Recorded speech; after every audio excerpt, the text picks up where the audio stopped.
We're going to see if Ganzi is able to show the magic, as he is down 1-0. He's spawning over here in the top right-hand position as the red Terran, bottom left-hand position as the blue Protoss. Yet again, it is MaCC MaNa. Now, that was a very audacious push with those Marines, I have to say. When you go for a CC first, a lot of times you're the one that has to be very defensive. So to be super aggressive at that stage, at that point when warp gates are just about to finish, that almost always gives the Protoss a big advantage. And not having a bunker up, I mean, that's like, wow, I am cutting corners like crazy. Also, it's sad that he let his stim actually die. But what I'm trying to say is Ganzi is that type of player. He looks to cut corners, get a lot of little advantages early on, and from there he's actually able to establish a really nice mid-game advantage.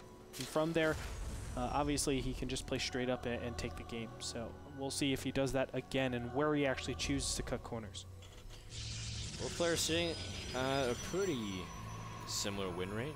MaNa wins PVT 63% of the time, and Ganzi wins 62% of the time, so pretty even win rates for both of them. However, if we go to the Ben statistics, it's actually a 2-to-1 favorite for Ganzi, as Koreans beat foreigners. That's true, but Ganzi has beaten MaNa in the past, back when they met at the EG Masters Cup. Ganzi 2-0 him, so he has that track record in his books, and Ganzi he's actually a very mechanical player. You know, he's not necessarily the more inspirational types. As you pointed out to me in the past, Ganzi is one of those Terran players that he does everything just really well based off the current metagame. And I mean, he was trying to go CC first and really try to get ahead of Protoss, who's more likely to go really fast Nexus. It's exactly what MaNa is doing. You see his gateway Nexus. He's not even really harvesting gas at this point. And based off his scout, he knows everything what his opponent's doing as well. So, pretty good job by MaNa thus far. Good identification of the build. I like what MaNa's doing in reaction to last game, by the way. He notices his opponent is a little bit greedy economically, so he's going to say, I'm going to take this chance to go Nexus first. The only thing I have a problem with is that it's on Shakuras Pleateau. Not Shadow Temple, but Shakuras Pleateau. And the main reason why I say that is because you can 3-bunker wall off and then have your Marines behind there, and your bunker is in range at the Nexus. And that's very powerful against this style, if you don't go for a forge first. So that's just something to note. Obviously, it's not going to be done this game around. Look at that, Ganzi actually makes the fastest bunker in the world. And he'll be absolutely safe. But I know you've been experimenting with fast expansions, Frodan, especially with Protoss Nexus first, or variations of a very fast Nexus. What can you tell me about this particular variation? MaNa went for Gate Cybernetics Core, so it gives out his Warp Gate much faster now. MaNa, the big thing to pay attention to is where he's spending his Chrono Boost. He's spending it on probes, which means he really wants a strong mid-game economy, so he can really power out upgrades and tech. Now, Shakuras is an interesting map to go really fast Nexus on because third bases are really awkward. It's really far away segregated, and drops can really pick you apart. A lot of times you see 2 base pushes from Protoss. But on Shakuras Plateau, it's also difficult to attack into Terran because the ramp is so small, and unless you have something like Colossus really to really punish it, you can't really do much, which is why sometimes we see fast Colossi on Shakuras Plateau.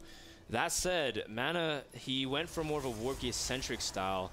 Not sure what he's planning, and again, this is Ganzi's pick, so Ganzi's the one who has to make the play here. And you can see immediately he's getting his factory out really quick while double barracks. So very interesting that he's going for reactors immediately on those barracks and not rushing for stim or anything like that. This will be like that 1-1-1 variation, just 2-2-2, or some variation, like a 4-2-1 or something like that.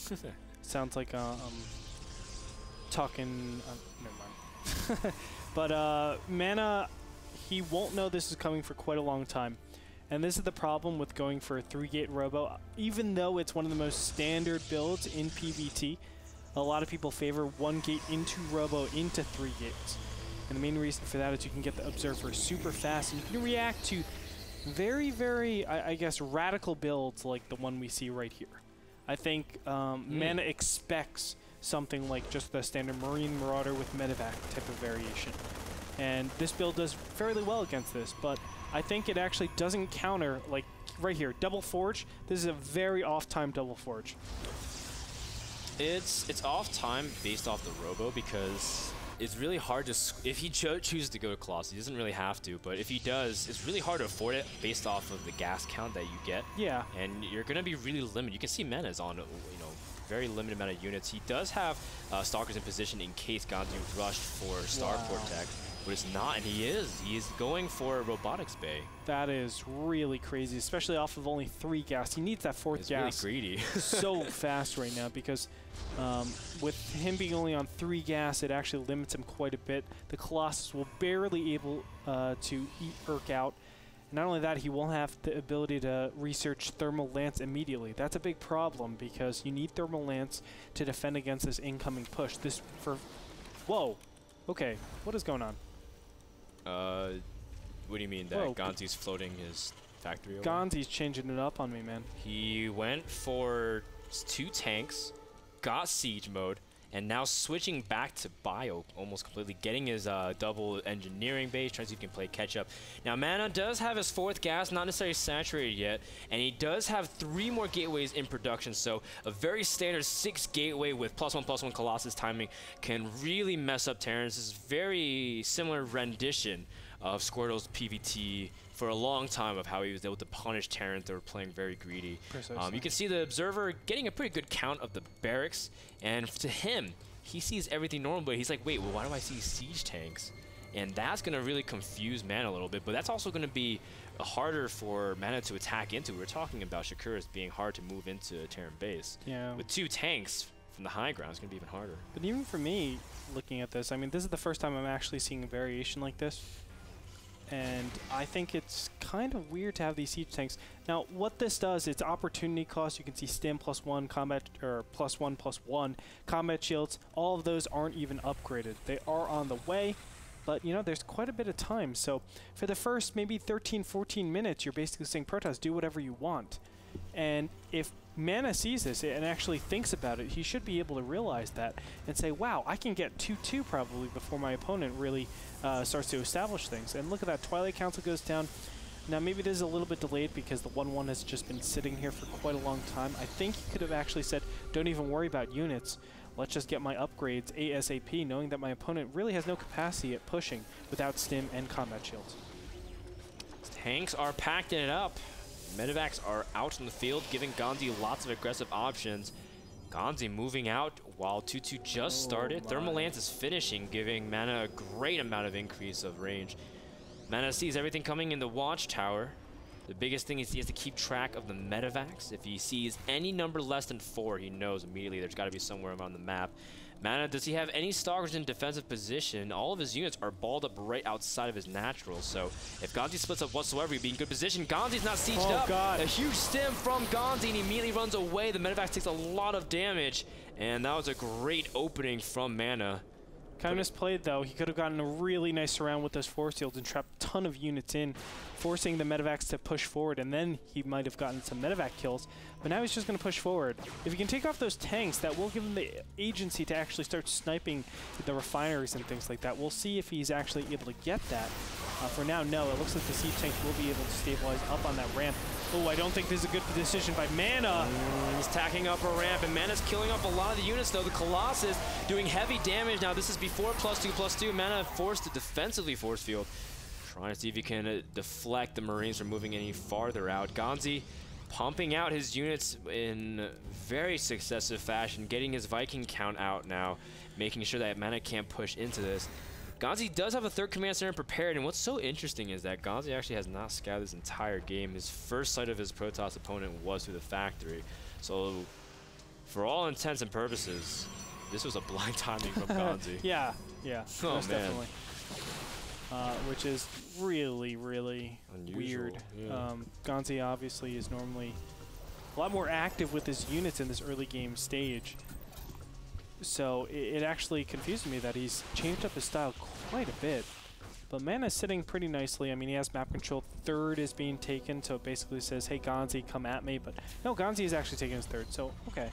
That's okay. Upgrades are looking very similar. Storm is being researched currently for our good friend over here, MaNa. And he's just getting the works, which we know and love him to do. He loves to get, you know, High Templars and Colossus at the same time. He usually stops at 3 Colossus, then techs over, and just really prioritizes army composition. And that's something that I love about his style, because I think instead of trying to get these super fast upgrades or, you know, this one key unit, he tries to get just the perfect composition for this endgame stage. You can see that both players are even in workers, but the mules definitely make up for the count for Ganzi. He's got a pretty big army advantage, 113 to 84. MaNa doesn't have Storm yet. He's going to try to engage without it. He's got Colossus, though. Viking trying to get in position. He needs to buy another few seconds for Storm. He looks like he might not get it. The charge lots are going to battle, trying to buy more time. Viking count is very high, and MaNa may not get an opportunity. Charge lots are going to work. They do have 2-2. MaNa trying to see if he can get some storms off. He does, but they were in the storms that actually the Ganzi ran through. It doesn't even matter. MaNa's army completely crushed. Ganzi moving in and picking an opportunistic moment where Ganzi can move in and really punish Protoss before anything could happen. GG gets called. Ganzi takes game number 2 on Shakuras Pleateau, tying the series and sending it to the ace match. Absolutely brilliant. That timing obviously hit his opponent at a critical time where Storm wasn't up. Man, if he waited 10 more seconds, that battle would have gone very differently. Yeah. I think in favor of MaNa, actually. Probably all the units, the Marines, Marauders, had to back up from there, and then the Vikings would have been left alone. So a lot of different micro tricks you could have done with that. But man, Ganzi hits at a perfect time, crushes MaNa, and takes game number 2. Absolutely fantastic. And, you know, that's pretty much it to that. I don't even know where I was going with it. Thank you so much to Kingston HyperX for providing SSD and memory to NASL Season 3. You guys are the awesomest. Don't go anywhere. We'll go to game number 3 quickly after this break between MaNa versus Ganzi, the last game of the day. Stay tuned for more action from Division 3.